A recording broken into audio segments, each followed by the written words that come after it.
할렐루야. 은혜 받으실 하나님의 말씀입니다. 유다서 20절 말씀 함께 보겠습니다. 유다서 20절입니다. 우리 말씀을 합독합니다. 사랑하는 자들아, 너희는 너희의 지극히 거룩한 믿음 위에 자신을 세우며 성령으로 기도하며. 아멘. 할렐루야. 오늘 본문 말씀을 근거해서 믿음 위에 자신을 세우며 이런 제목으로 말씀의 은혜를 함께 나누고자 합니다. 자, 본세의 저자는 유다라고 하지요. 본세를 기록한 유다는 자신을 유다서 1장 1절에 보면 다음과 같이 소개합니다. 예수 그리스도의 종이요 야고보의 형제인 유다는, 자, 유다는 야고보의 형제라고 소개하지요. 야고보는 누구지요? 야고보서를 기록한 예수님의 바로 밑에 동생입니다. 그리고 유다는 자신도 바로 예수님의 바로 육신의 형제임을 지금 소개하면서 말하고 있는 것이지요. 예수님의 형제들은 예수님의 공생의 기간에는 예수님을 믿지 않았다고 기록합니다. 마가복음 6장 3절에 보니까요, 이 사람이 마리아의 아들 목수가 아니냐, 야고보와 요셉과 유다와 시몬의 형제가 아니냐. 자, 예수님은 육신적으로는 5형제가 있었습니다. 야고보는 바로 예수님 미치고요, 그리고 유다는 4번째 형제인 것을 알 수가 있지요. 고향 사람들과 같은 이유 때문에 예수님을 메시아 그리스도로 믿기는 참 힘들었습니다. 마찬가지로 예수님의 육신의 형제들도 예수님께서 하나님의 아들이시며 메시아 그리스도 구원자라고 하는 사실을 믿기가 아마 되게 힘들었을 것 같아요. 그래서 요한복음 7장 5절은 이런 그 형제들까지도 예수를 믿지 아니함이라 이렇게 기록했습니다. 형님 예수가 바로 메시아 그리스도이심을 믿지 못했다, 그 말이 되겠지요. 그리고 예수님의 형제들은 예수님께서 십자가에서 죽으시고 그리고 부활하시고 그걸 성취한 것을 목격했습니다. 그리고 나서 후에는 예수님을 믿게 된 것이지요. 그래서 유다는 자신을 예수 그리스도의 종이라고 소개합니다. 예수님은 바로 예수님의 인성을 말하죠. 인자 예수님, 사람 대신 예수님을 말해요. 그리고 그리스도는 뭐지요? 그리스도의 신성, 예수님의 신성을 말합니다. 다시 말하면 하나님의 아들, 메시아, 구원자, 그런 뜻입니다. 그래서 예수 그리스도의 종이라고 하는 것은 바로 이런 거예요. 원래는 우리 모든 사람이 제2의 종입니다. 그리고 율법의 종이고 또 사망의 종입니다. 마귀의 종이지요. 그런데 이 종을 값으로 사서 그리스도에게 종으로 삼으신 겁니다. 그래서 예수 그리스도의 종 이렇게 고백합니다. 유다의 이 고백 속에서는 유다가 자기 안에 계신 그리스도와 올바른 관계에 있음을 말하고 있는 것입니다. 자, 우리 안에 예수님이 계시지요. 예수님은 우리의 주님이시지요. 우리가 주님 키리오스 이렇게 고백합니다. 그 말은 무슨 뜻이냐면 내 안에 계신 예수님과 함께 더불어 그분과 인생을 산다, 그 말입니다. 우리는 예수님을 사는 자들이지요. 그리고 내 안에 계신 그분을 위해서 산다, 그 말이에요. 다시 말하면 저와 여러분이 예수 그리스도의 종이다 이렇게 고백하는 말은 무슨 뜻이냐면 지금 우리 안에 계신 예수님과 올바른 관계에 있다, 그 말이에요. 여러분들이 이렇게 고백할 수 있다면 여러분 안에 계신 주님과 올바른 관계에 있어요. 우리 신앙생활의 문제가 뭐냐면 자꾸 성경을 공부하는 겁니다.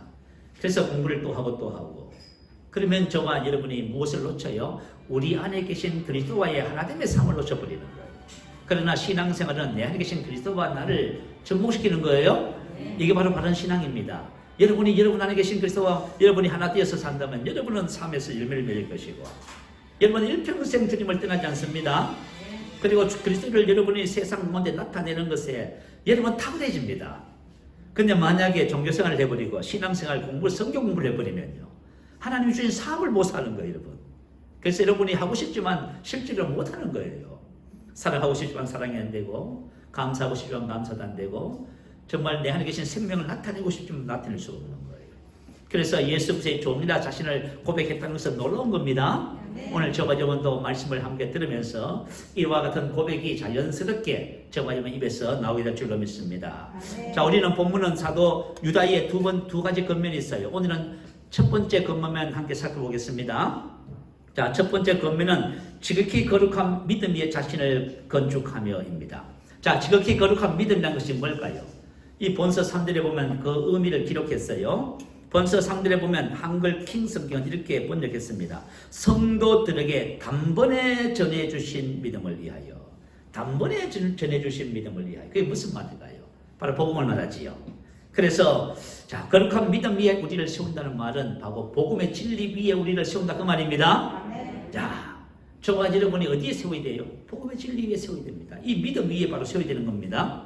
자, 그러면 저와 여러분 믿음 위에 왜 세워야 할까요?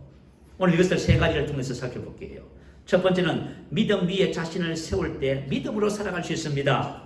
자, 여러분 어떻게 살아가세요 지금? 믿음으로 사시면 아멘. 믿음으로 산다는 것이 무엇인지, 보는 것으로 사는 것이 무엇인지를 우리가 정확하게 배우고 깨닫고 이해하고 믿음으로 사는 삶으로 나가야 됩니다. 자, 세상 사람들의 삶과 그리스도인의 삶은 전혀 다릅니다. 혹시 여러분의 삶이 세상 사람들하고 진배 없이 비슷하다, 그러면 여러분은 믿음으로 사는 것이 아니에요. 믿음으로 산다는 것은 다른 것이에요. 그래서 오늘 저가 이것을 배우는데요, 고린도후서 5장 7절에 보면 이는 우리가 믿음으로 행하고 보는 것으로 행하지 아니함이로다. 자, 저와 여러분은 믿음으로 행합니다. 자, 믿음으로 행한다는 것이 뭘까요? 하나님의 말씀을 따라 생각합니다. 말을 합니다.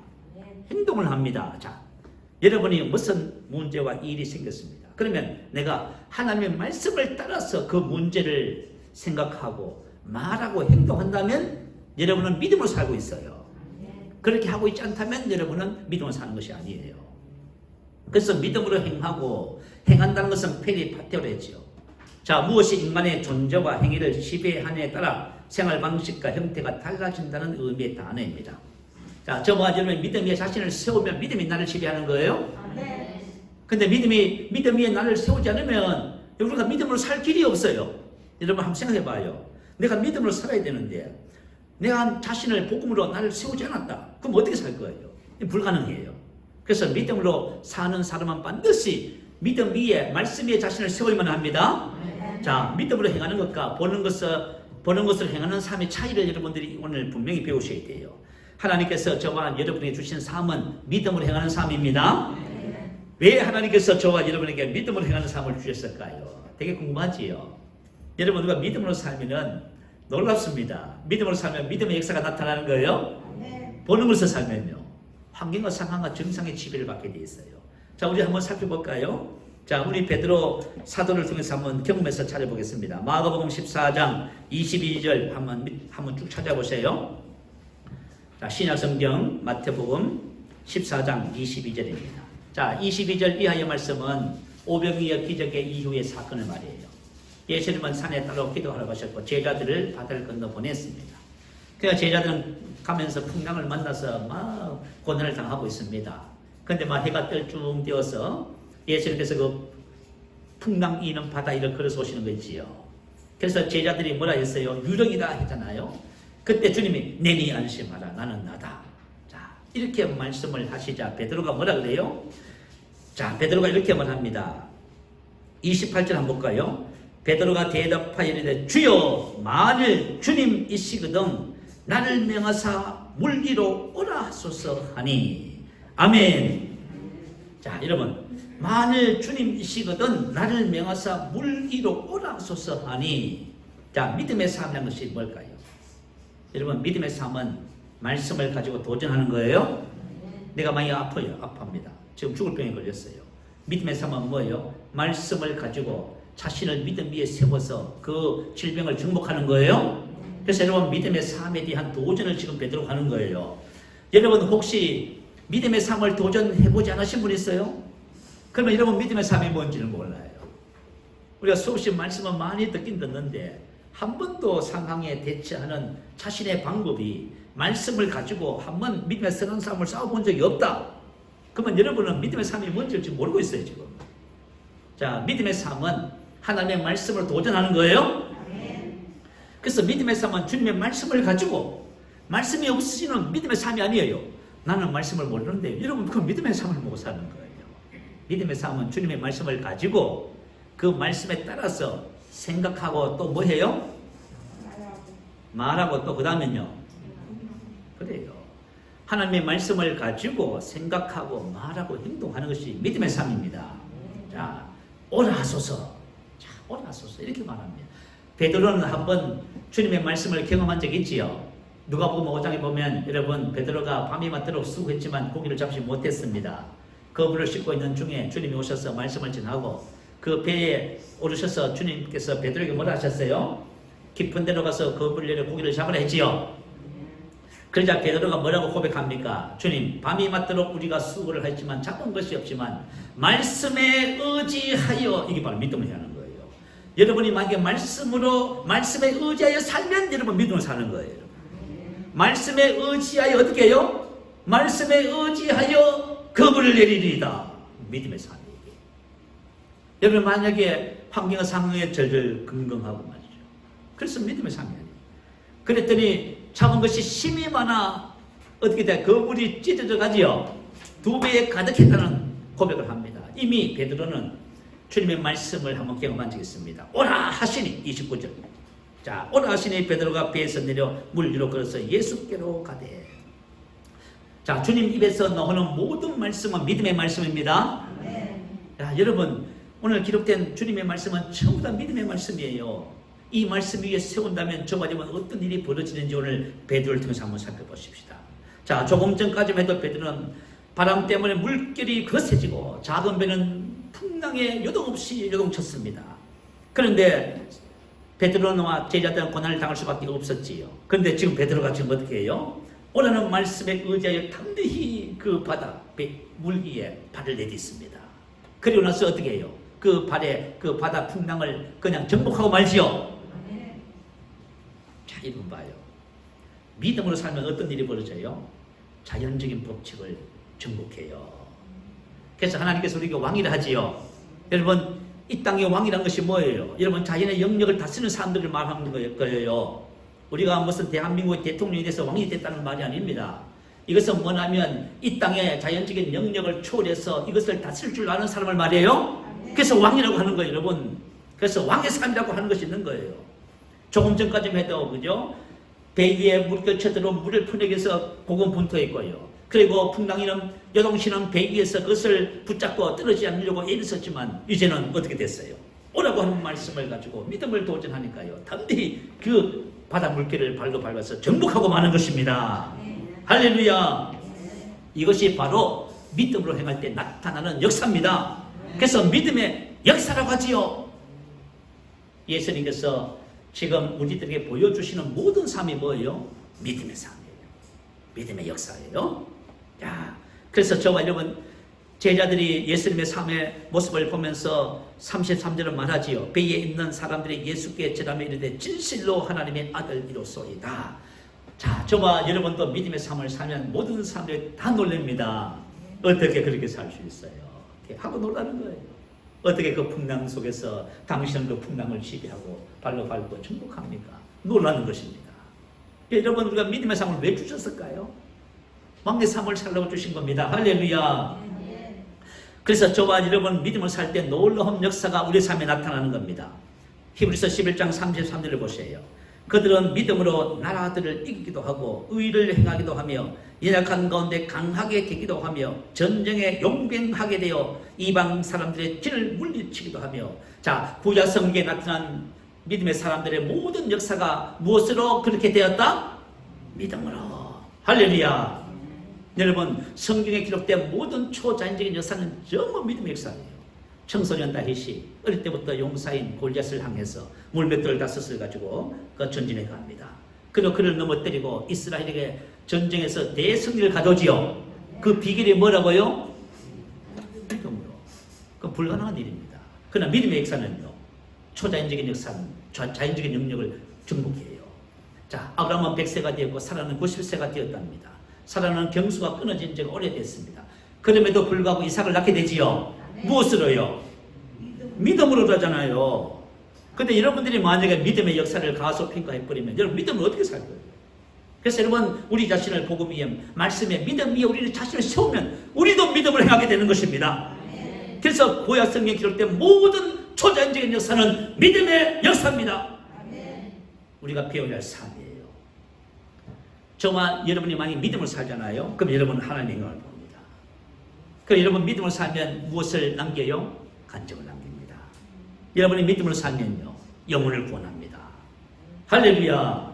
자, 그러면 보는 것을 행하는 삶에 대해서 살펴볼까요? 자, 베드로가 믿음의 도전을 통해서 바다를 정복했더니 금방 또 무엇을 봤어요? 보는 것으로 나아가지요. 30절 한번 볼까요? 30절 바람을 보고 무서워 빠져가는지라 소리 질러 이르되 주여 나를 구원하소서 하니 바람을 보고 빠져나갔대요. 자, 베드로가 무엇을 봤다고 하지요? 바람을 봤습니다. 여러분이 무엇을 보고 있습니까? 여러분이 보고 있는 것을 따라 사는 거예요. 자, 보는 것을 따라 사는 삶은 뭐예요? 오감 지식을 통해서 들어오는 정보, 보고 듣고 느끼는 것을 따라서 뭘 한다고요? 생각하고 말하고 행동하는 것입니다. 자, 여러분이 만약에 오감 지식을 통해서 들어오는 정보를 따라서 생각하고 말하고 행한다면 여러분은 베드로처럼 보는 것을 따라 사는 삶을 살아요. 이와 같은 삶은 세상 모든 사람들이 전부 다 사는 삶입니다. 저는 사람들, 우리 그리스도인들을 만나서 얘기해 보면 믿음으로 사는 삶이 극히 드물다는 것을 알았어요. 전부 다 보는 것을 따라 살더라고요. 그죠? 여러분 한번 생각해 보세요. 여러분이 믿음으로 산다면 여러분의 삶은 반드시 그 문제를 다 정복합니다. 그런데 보는 것을 살기 때문에 정복이 안 되는 거예요. 지배를 받고 있는 것이에요. 자, 그래서 베드로가 물길을 걸어 예수님께서 가던 베드로가 무엇을 봤냐면 바람을 봤습니다. 그리고 물길을 봤겠지요. 자, 우리가 바람을 보고 물길을 보면 어떤 일이 벌어질까요? 자, 믿음의 역사, 믿음을 통해서 나타난 그 역사가 없어져 버려요. 여러분, 믿음을 통해서 나타나는 초대적인 역사가 사라지는 겁니다. 그 즉시 말씀의 능력에서 벗어나 중력에 의해서 빠져가는 자연법칙에 어떻게 돼요? 지배를 받게 되는 거예요. 우리가 많이 죄의 지배를 받고 질병의 지배를 받고 문제의 지배를 받고 환경과 상황의 지배를 받잖아요. 여러분, 자연법칙에 지배를 받는 거예요. 그것은 그리스도인의 삶이 아닙니다. 그리스도인의 삶은 이것을 초월해서 믿음으로 정복하는 삶이에요.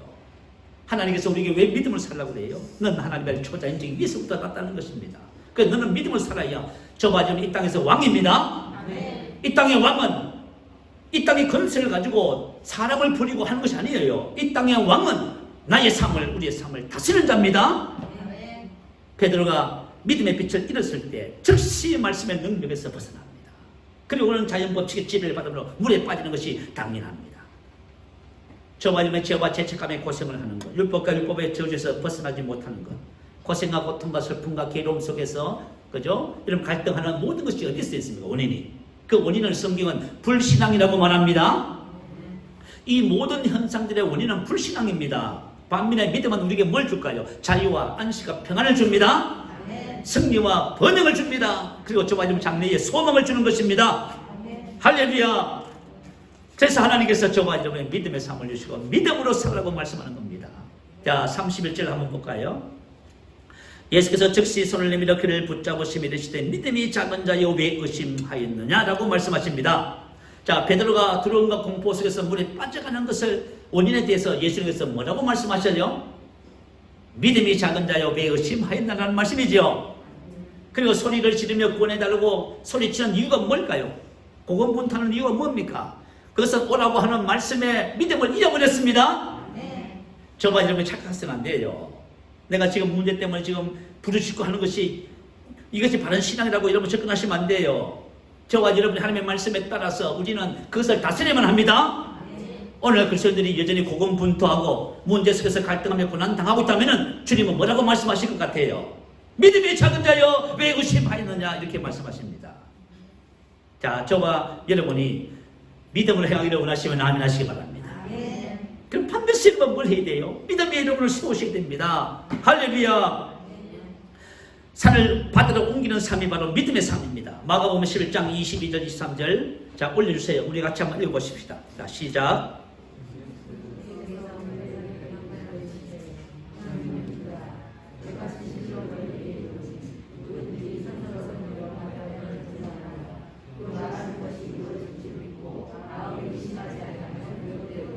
아멘.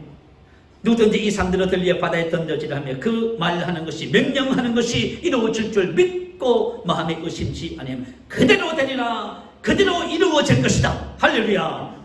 믿고가 뭐예요? 믿고. 자, 믿음. 근데 이게 뭐 누구 믿음일까요? 하나님의 믿음을 가지라. 여러분, 사람의 믿음이 아니에요. 하나님의 믿음은 반드시 말씀을 통해서 오는 믿음입니다. 그래서 22절에 말하죠. 하나님의 믿음을 가지라. 이렇게 말합니다. 저와 여러분 하나님의 믿음을 가지면은 저와 여러분이 산을 바다로 옮길 수 있습니다. 이건 뭐지요? 초자연적인 것이잖아요. 이건 말이 안 되는 문제지요. 세상 사람들에게 산을 바다로 옮긴다고 하면 말해보세요. 이런 부끄러움을 당하지요. 그러나 믿음의 영역에서는 산을 바다로 옮깁니다. 하나님께서 우리에게 주신 삶이 바로 이와 같은 삶. 그래서 믿음으로 살아라고 말씀하시는 거예요. 여러분이 지금 보는 것을 따라 살고 계신다면 환경과 상황과 모든 것에 영향을 받아서 절망하고 계실 거예요. 그러나 믿음을 사는 순간 그것을 끊쳐버리고, 그죠? 그것을 정복하고 다스리는 거예요. 그래서 베드로가 오라고 하는 말씀을 통해서 그게 단순한 순간적인 믿음이 아니라 그 말씀을 통해서 자신을 믿음 위에 세웠다면 그는 지속적으로 승리하는 삶을 살게 됩니다. 할렐루야. 하나님의 믿음은 어디서 올까요? 하나님의 믿음은 하나님의 말씀에서만 옵니다. 제가 신앙생활하면서 하나 깨달은 것이 있어요. 우리가 아무리 기도하고 열심을 내고요, 봉사하고 다 했는데 다 해도 죄를 우려도 못하네, 눈물 많이 흘려도 안 됩니다. 근데 하나님의 말씀 안에 내가 세워지니까요, 말씀을 통해서 내가 승리하는 거예요. 할렐루야. 여러분 이것을 발견하셔야 돼요. 혹시 여러분 신앙생활하면서 막 열심히 하려고 하는 사람들 그거 멈추세요. 하지 마세요. 열심히 하면 안 돼요. 저와 여러분 믿음 위에 자신을 세워놓고 나서 열심히 하셔야 됩니다. 그래야 여러분이 전복자로서 살아가는 것입니다. 그렇지 않으면 여러분이 고군분투하게 되고 결과적으로 열매를 거두지 못하고 실망하고 낙심하게 돼 있어요. 그래서 언제든지 우리가 믿음으로 살기 위해서는 하나님의 말씀으로 우리 자신을 세우려고 합니다. 둘째, 믿음 위에 자신을 세울 때 속지 않게 됩니다. 아담과 하와 이야기를 다시 한 번 더 나눌까요? 자, 사단에게 속은 최초의 사람이지요. 아담과 하와가 하나님께서 주신 모든 영광을 다 잃어버렸습니다. 그리고 에덴에서 쫓겨났어요. 왜 그랬을까요? 쏘아서 그렇습니다. 골로새 11장 3절은 기록하지요. 뱀이 그 관계로 하와를 미혹한 것 같이 하와가 뱀, 옛뱀 곧 마귀 사단에게 쏘았습니다. 그래서 여러분 선악과를 따먹고 모든 것을 다 잃어버렸습니다. 자, 하와는 두 가지 부분에서 쏘았어요. 첫 번째 부분은 선악과에 대한 부분입니다. 자, 창세기 2장 17절에 보면 하나님께서 이렇게 말씀하셨어요. 선악을 알게 하는 나무의 열매를 먹지 말라. 내가 먹는 날에는 반드시 죽으리라 하십니다. 아멘.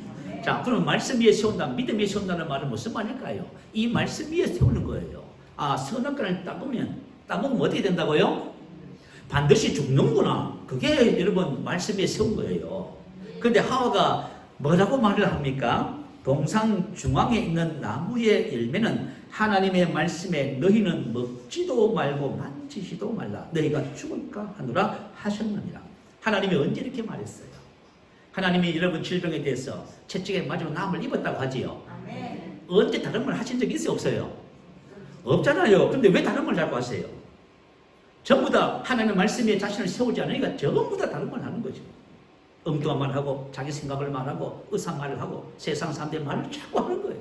그럼 어떻게 돼요? 여러분 속아요. 여러분 속아요. 그래서 여러분 질병에서 헤어나오지 못하는 거예요. 자, 그래서 뱀은 그것을 딱 듣고는 이렇게 말합니다. 뱀이 여자에게 이르되 너희가 결코 죽지 아니하니라. 그것을 먹는 날에는 너희 눈이 밝아져 하나님과 같이 되어. 이것이 바로 뱀이 그 관계로 하와를 미혹했다는 것입니다. 이게 바로 그 관계예요. 그 관계. 자, 하나님은 반드시 죽는다 했지요. 근데 사단은요, 자, 먹으면 완전히 슈퍼맨이 된답니다. 자, 하나님 말씀하고 완전 다르지요. 근데 마귀의 말을 쫙 받아들이는 순간 어떻게 됐어요? 하나님의 말씀을 망각하고 마귀의 하는 말을 따라서 생각하고 말하고 행동하는 거예요. 여러분. 아시겠죠? 저와 여러분이 하나님의 말씀 진리 위에 세우지 않으면 다 속아요. 전부 다. 얼마나 많은 부분에서 썩고 사는지 몰라요. 자, 두 번째 부분은 하나님의 형상 부분입니다. 아담과 하와는 창조될 때부터 하나님의 형상과 모양대로 창조되었지요. 여러분 창세기 1장 26절에 보면 하나님이 이르시되 우리의 형상을 따라 우리의 모양대로 우리가 사람을 만들고라고 하셨습니다. 형상은 히브리 말로 첼렘, 닮음이라는 뜻입니다. 모양은 데무트, 히브리어는 같은 닮음, 같은 것 그런 뜻이에요. 자, 그러면 형상은 어떤 닮음이냐 하면 외적인 닮음입니다. 자, 하나님은 육체가 없으시지요. 영이시지요. 그와 같이 사람도 영입니다. 그게 영적 존재로 창조했다 그 말이에요. 모양은 내적인 닮음을 말해요. 하나님의 성품과 하나님의 기능을 말합니다. 하나님처럼 말하고 하나님처럼 환경을 다스리고 하는 이런 기능을 닮은 거예요. 그리고 하나님의 본성을 닮은 것입니다. 근데 뱀은 뭐라고 말을 하지요? 너희가 그것을 먹는 날에는 하나님과 같이 돼요. 뭘 해야 하나님과 같이 된다는 거예요? 아담과 하와는 이미 하나님의 형상과 모양이지요. 저와 여러분 새로운 피조물이 뭐예요? 하나님의 형상과 모양대로 창조됐지요. 근데 뱀은 뭐라고 말해요? 그것을 먹는 날에는 넌 지금 부족해, 필요해, 너가 이것을 먹어야 그렇게 되는 거야 라고 말합니다. 만약에 하와가 자신의 정체성을 알았다면 뭐라고 말했을 것 같아요? 사탄아 물러가라 했겠지요. 나는 이미 하나님의 형상이야. 자, 혹시 여러분 신앙생활하면서 필요식 또는 그죠? 부족의식을 갖고 계시는 분 계셔요? 그럼 여러분 정체성을 몰라서요. 그래서 여러분 종교인 되는 거예요. 여러분 종교인, 우리가 교회 다니면서 부족하고 필요해서 구하고 응답받으려고 금식하고 하잖아요. 이거 다 종교적인 생활이에요. 근데 이것을 이해를 못해 도대체가. 여러분 우리가 만약에 필요해서 부족해서 뭔가를 필요해서 구하고 이렇게 하면은 이거는 마귀의 고도의 계획에 속은 거예요. 저와 여러분 이미 하나님의 형상과 모양입니다. 여러분 이것을 아셔야 돼요. 저와 여러분 이미 부족하고 연약하고 그렇게 하지 않습니다. 자, 그러면 새로운 피조물이라는 것이 뭘까요, 여러분? 에베소서 4장 24절에 하나님을 따라 의와 진리의 거룩함으로 지으심을 받은 새 사람. 자, 저와 여러분이 어떤 존재예요? 하나님의 형상과 모양대로 창조됐습니다. 새롭게 창조됐어요. 하나님의 형상과 모양대로 완벽하게 창조됐어요. 그래서 저와 여러분 부족함이 없습니다. 자, 고린도서 5장 10절의 말씀 올려주세요. 자, 우리 한번 큰 소리 한번 읽어보십시다. 시작. 그런즉 누구든지 그리스도 안에 있으면 새로운 피조물이라. 이전 것은 지나갔으니 보라 새 것이 되었도다. 이전 것은 지나갔으니 과거시 되요. 지나갔습니다. 보라 모든 것이 새롭게 되었도다. 완료시 되요. 이미 저와 모든 것이 새롭게 된 것입니다. 이전 것은 지나갔으니 여러분 이전 것이 뭘까요? 여러분 오늘 이 말씀에 대한 계시가 오기를 바라요. 이전 것은 옛 사람에게 속한 모든 것을 이전 것이라 해요. 과거에 내가 이전 것입니다. 과거에 여러분이 한번 생각해봐요. 과거에 내가 보는 나, 다른 사람들이 보는 나, 다른 사람이 여러분 어떻게 볼까 여러분 전력은 하시잖아요. 왜 그렇게 관심을 가지세요? 거기 가질 필요 없습니다. 내가 보는 나, 다른 사람이 보는 나, 그건 이전 것이에요. 그리고 내가 느끼고, 내가 알고 있고, 내가 보고 있고, 내가 생각하고 있는 내가 바로 이전 그 사람입니다. 이거 다 이전 것이에요. 이전 것은 뭐냐면 새 것이 아닌 모든 것이 이전 것이에요.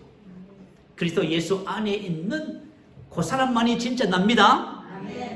만약에 저가 여러분이 이 계시가 여러분에겠다고 하면 여러분이 어떻게 어떻게 반응하는지 아세요? 아, 내가 부족함이 없구나. 더 이상 필요한 것이 없구나. 왜냐하면 그리스도와 내가 동일하게 됐습니다. 그리스도가 나의 생명이고 의고 거룩고 지혜의 능력 건세고 부고 전부 다 합니다. 그게 뭐가 부족해요, 여러분? 사단은 말하지요. 넌 부족해. 이면에서 부족하고 이것이 부족하고 지혜가 부족하고 너는 의가 부족하고 너는 생명이 부족하고 너는 기쁨이 부족하잖아. 사랑이 부족하잖아. 너는 건강이 부족하잖아. 뭐가 부족하냐. 다 얘기하는 거예요. 그래서 부족하구나.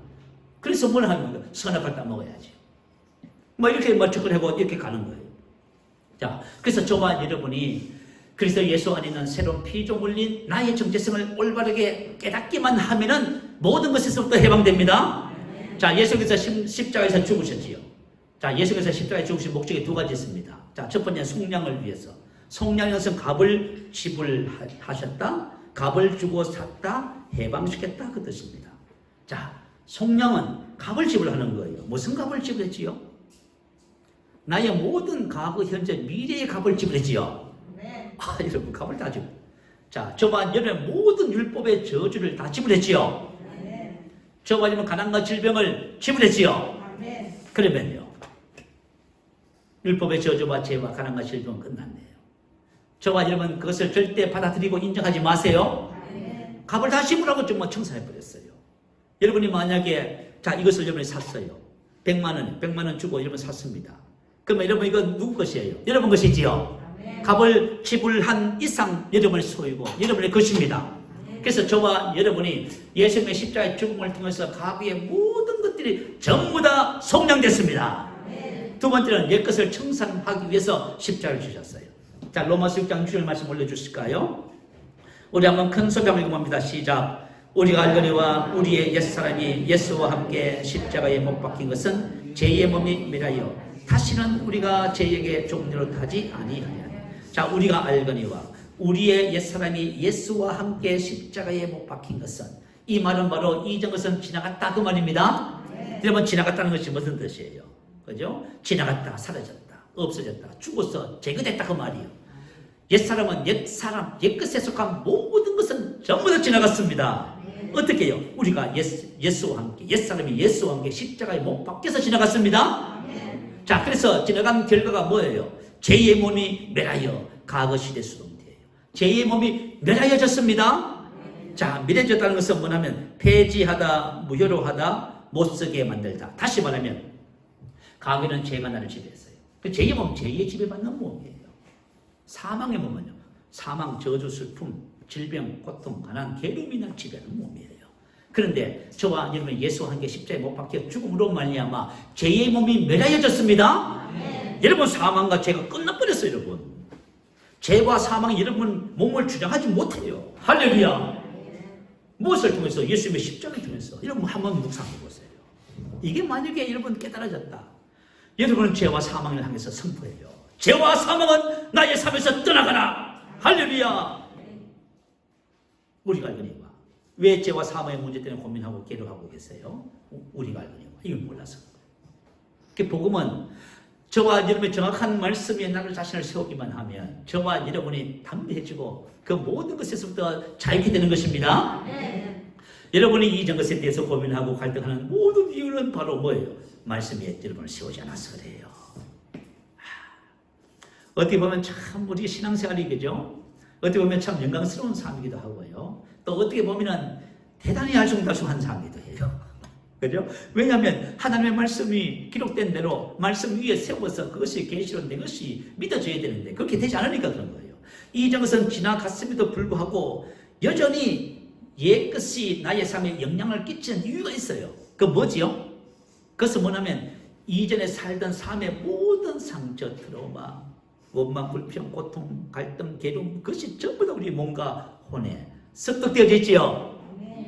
기질과 체질과 성격으로, 습관으로, 여러 가지 것으로 다 이게. 자, 저와 여러분 혼과 몸에 이전 것의 옛사람의 것들이 이것이 체질로, 기질로, 습관으로 습득되어져 있다 할지라도 그거는 내가 맞습니까? 아닙니까? 아닙니다. 그게 다 속아요. 인약하면 들어온 것이 난 줄 알아. 부끄러운 것이 난 줄 알아. 아유, 목사님, 너 저런 사람 앞에 서면 들어오서 말을 못해요. 그거 자기 자신인 줄 알아. 저와 여러분은 새 사람입니다. 그거는 여러분 속에, 혼과 몸 속에 저장되어 있는 옛 것이에요. 정말. 여러분 만약에 이 새 것이, 내가 이전 것과 새 것에 대한 계시가 오잖아요. 그러면 여러분 다 벗어버립니다. 그래서 이것을 모르기 때문에 성격에 들어가요. 기질과 체질에 속고요. 상처와 트라우마에 속고요. 질병, 가난, 문제에 속고, 기분과 감정에 속고, 환경, 상황, 현상에 속고요. 생각에 속고, 느낌과 보는 것에 속고요. 세상의 초동화물에 속고. 자, 하나님께서 우리를 이 세상에 두신 것은 세상 것을 취하고 세상 것을 가지고 성화하고 이 땅에 두신 건 아니에요? 우리 사람들이 착각하고 계세요. 물론 세상의 모든 지식과 이것들 다 필요해요. 그렇지만 여러분, 하나님께서 우리를 세상에 두신 것은 세상의 지식을 가지고 세상의 것을 가지고 그렇게 하라고 주신 것이 아니에요. 이 세상에 하나님의 것을 가지고 세상을 변화시키라고 주신 거예요. 우리를 이 세상에 왜 두셨어요? 진리를 가지고 이 세상을 변화시키라고 주셨잖아요. 근데 왜 세상을 따라가고 세상 사람들이 하는 말을 하고 세상 사람들이 부럽고 세상 사람들이 가지고 있는 지식이 좋고 왜 그렇게 생각하세요? 하나님은 우리가 이 세상에 왜 두셨냐면 세상의 빛으로 살라고 주신 겁니다. 자, 보세요. 하나님의 진리를, 영광스러운 빛을 나타내고 주셨잖아요. 그래서 저와 여러분이 그리스도 예수 안에 있는 저와 여러분의 정체성을 정확하게 깨닫기만 하면 이전 것에 절대로 속지 않게 되는 것입니다. 하나님은 저와 여러분의 새 것이 되었다고 말씀하십니다. 모든 것이 새롭게 되었습니다. 되었다는 것은 완료 시제예요. 정말 이 모든 게 다 새롭게 된 거예요. 자, 고린도서 1장 30절 읽어드릴게요. 너희는 하나님으로부터 나서 그리스도 예수 안에 있고 예수는 하나님으로부터 나와서 우리에게 지혜와 의로움과 거룩함과 구원함이 되셨으니 과거 수동태. 자, 여러분, 되셨다는 말은 뭐냐면 저와 여러분이 아무것도 안 했다 그 말입니다. 그냥 예수를 믿었더니 그리스도가 우리 안에 오셨어. 내가 주님과 하나가 되었어. 주님 것이 전부 내 것이 됐다. 그런데 만약 우리가 부족것이 필요식을 느낀다면 여러분이 지금 여러분 자신을 모르는 거예요. 지금. 그러니까 우리가 지금 새로운 피조물의 정체성, 그리스도인의 정체성에 대해서 얼마나 얘기하고 있어요. 그런데 아직도 모르고 계신다면 여러분 모르면 알면 되잖아요. 맞아 틀려요? 여러분 모른다고 절망할 이유가 뭐 있어요, 여러분? 아니 눈 있겠다, 귀 있겠다 다 있는데 뭘 모르세요? 다 앞에 보면 되지. 할렐루야. 이제부터 저와 여러분이 믿음의 여러분을 세우시면 돼요. 우리가 새롭게 된 나를 알면 절대로 속지 않습니다. 절대로 우리는 속을 수가 없어요. 할렐루야. 세 번째, 믿음 위에 자신을 세울 때 새로운 삶을 살게 됩니다. 자, 저와 여러분의 새로운 삶은 뭘까요? 자, 우리 수요일날 지금 초대적인 나에 대해서 강의를 듣고 있어요. 새로운 삶이란 새롭게 된 정체성인 영인 나를 알고 내 안에 계신 그리스도와 연합된 하나된 삶을 사는 것을 말해요. 다시 말하면 새로운 피조물의 삶이 뭐예요? 내 안에 계신 그리스도로 사는 삶을 말해요. 아까 전에 말씀을 했지요. 우리가 교회 다니면서 여러분 열심히 하려고 하지 마세요. 여러분 그리스도 안에서 열심히 하셔야 돼요. 그래야 여러분 열매를 맺는 것이에요. 혹시 여러분 옛날 습관을 따라서 난 열심히 부족해서 큰일 났습니다. 뭘 열심히 부족해요, 여러분? 여러분이 그리스도 안에 있는 나를 먼저 알고 나서 그리스도로 말미암아 열심히 해야 열매를 맺게 됩니다. 그래야 진짜 열매가 나오는 거예요. 그래서 예수님께서는 이것을 포도나무와 가지라는 사실을 통해서 우리에게 설명해 주셨지요. 새로운 삶은 뭐예요? 내 안에 계신 포도나무에 붙어서 내가 저절로 열매 맺는 거예요. 그 나는 아무것도 아니에요, 여러분. 나를 대단하게 생각하고 나를 낙심하는 이유가 뭐예요?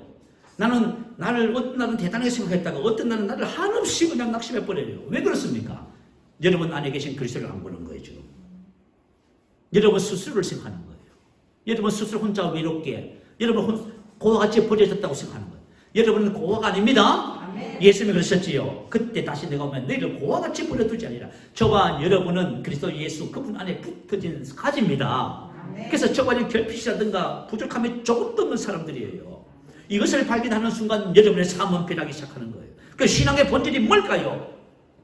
고린도전서 1장 9절입니다. 너희를 불러 그의 아들 예수 그리스도 우리 주와 더불어 교제케 하시는 하나님은 미쁘시도다. 하나님께서 저와 여러분을 부르셨어요. 왜 부르셨다고요? 우리 안에 계신 그리스도와 교제케 하도록 하기 위해서 부르셨어요. 더불어 교제 코이노니아 하나됨의 삶. 그분을 위해 사는 삶이에요. 그 신앙생활은 내 안에 계신 그리스도를 알고 그분에게 붙어서 사는 삶이에요. 여러분 이것을 만약에 배운다면 여러분은 어느 곳에 가든지 간에 절대로 하나님을 안 떠나요. 여러분은 어느 곳에 가든지 간에 많은 열매를 맺습니다. 여러분 어느 곳에 가든지 간에 행복해요. 감사하고요. 기쁘고 즐거워. 여러분 내 안에 계신 그리스도로 말미암아 공급되어지는 모든 하나님의 공급하심을 따라 사는 거예요. 우리가 사람을 바라보니까요. 여러분 혹시 자매님들은 남편이 공급처입니까? 여러분 직장이 공급처예요? 여러분 그렇게 사는 이상 여러분 그리스도를 안 보는 거예요. 내 안에 계신 그리스도가 나의 공급처입니다. 나의 인생의 삶의 모든 것을 공급하는 분은 바로 내 안에 계신 그리스도예요. 이와 같은 삶을 위해서 우리를 부르셨습니다. 할렐루야. 그래서 코이노니아라는 말은 연합, 교통, 동력, 함께 참여, 하나됨의 삶입니다. 예수님께서 이것을 보여주셨죠. 예수님은 항상 사람들이 이렇게 말했어요. 나와 아버지는 하나입니다. 자, 여러분 오늘 고백에 대해서 우리 말씀을 실제에서 배웠어요. 여러분이 고백을 한다는 것은 여러분 그렇게 되는 거예요. 여러분 만약에 고백을 하지 않고 입을 다물고 있잖아요. 그러면 구원의 역사가 나타나지 않아요. 그래서 저와 여러분이 자녀들에게 항상 뭐라고 말해야 돼요? 나와 예수님은 하나야. 자, 뭐라고 말해야 된다고요? 엄마 안에 계신 예수님과 나는 하나야. 그래서 엄마는 예수님을 살아. 할렐루야. 예수님은 항상 고백했어요, 여러분. 왜요? 왜 고백했어요? 이게 실제니까요. 자, 예수님은 하나님과 코이노니 하셨습니다. 내가 아버지로 말미암아 그는 발단 지시에 따라서 여러 가지 선한 일을 너에게 보이거늘. 자, 예수님께서 보여주신 모든 초대적인 삶, 선한 일은 전부 다 아버지를 인하여 산 것입니다. 그분으로부터 공급되는 지혜와 지식과 능력과 생명을 따라서 그렇게 사신 거예요. 그러니까 저와 좀 왜 부족합니까? 우리는 하나도 부족하지 않습니다. 우리는 늘 만족하고 충만합니다. 할렐루야. 우리 충만한 시스템을 사셔야 돼요. 그래서 여러분이 말을 하셔야 돼요. 난 아버지 하나고 나는 부족함이 없습니다. 나는 지혜에서 충만합니다. 나는 지혜의 사람입니다. 나는 사랑밖에 하죠. 나는 사랑의 사람입니다. 그리스도 예수 안에 있는 그분과 우리는 하나입니다. 야, 이런 삶을 위해서 우리를 불러주셨어요, 여러분. 저도 이와 같은 삶을 계속해서 지금 계속 증가되고 있어요.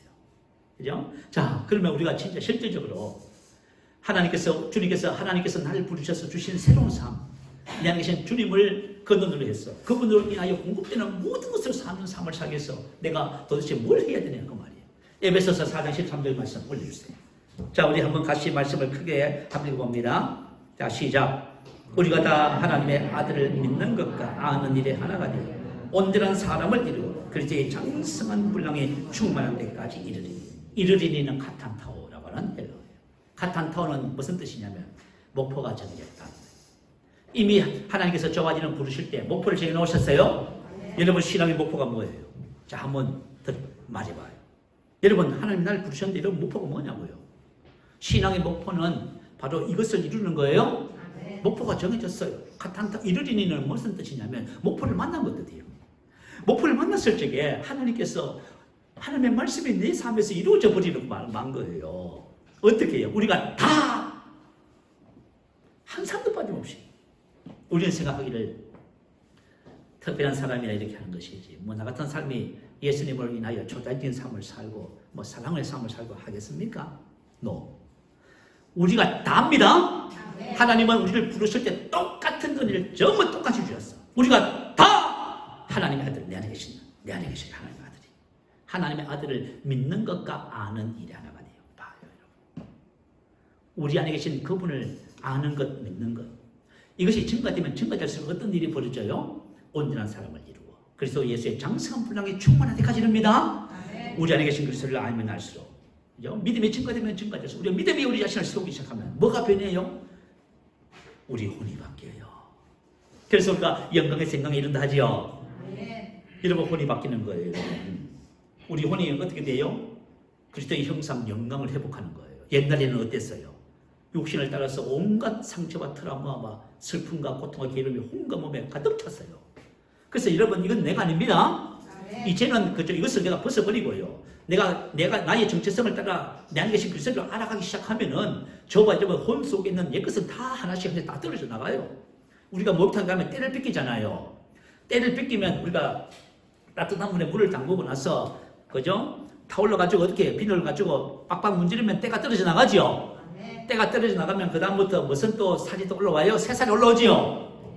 저와 여러분 내 안에 계신 정체성을 따라 그리스도를 알아가기 시작하잖아요. 그러면 저와 여러분 옛것은 다 떨어져 나가요. 그리고 우리 안에 하나님의 형상이 회복되기 시작하는 거예요. 이렇게 되면 될수록 주님과 하나 됨의 삶이 돼요.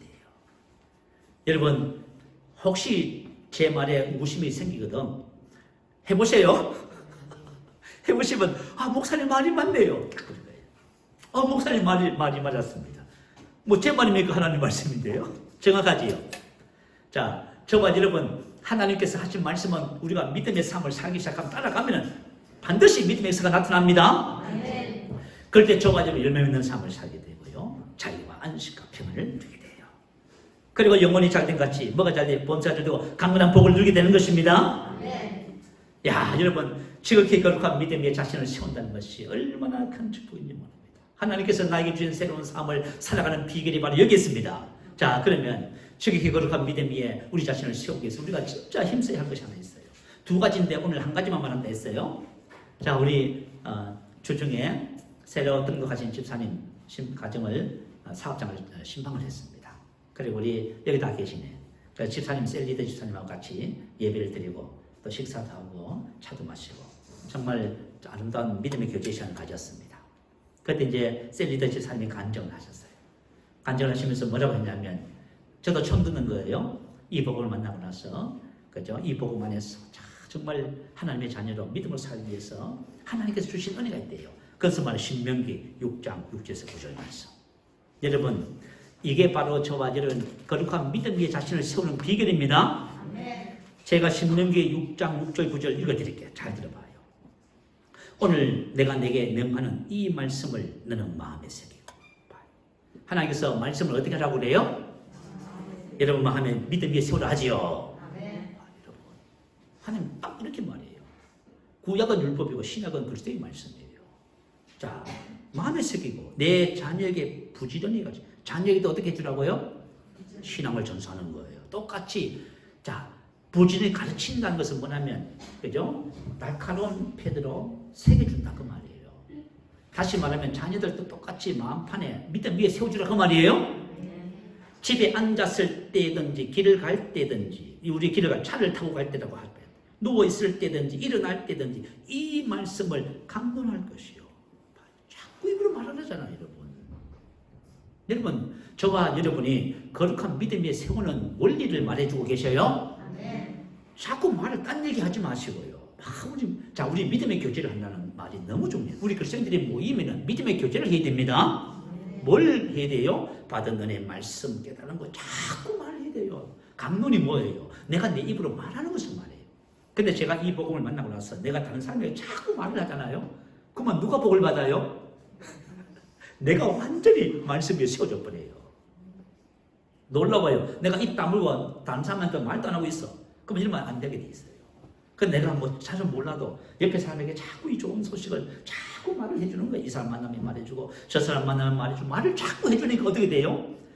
이야, 이게 말씀이 내 마음판에 들어가서 새겨지는 거잖아요.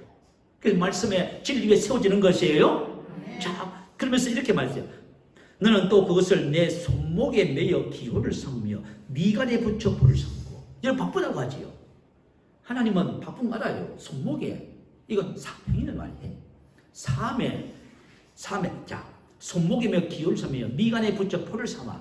우리의 행동과 우리의 생각이 무엇을 기준으로 해서 나와야 되는 거예요? 말씀을 따라서요.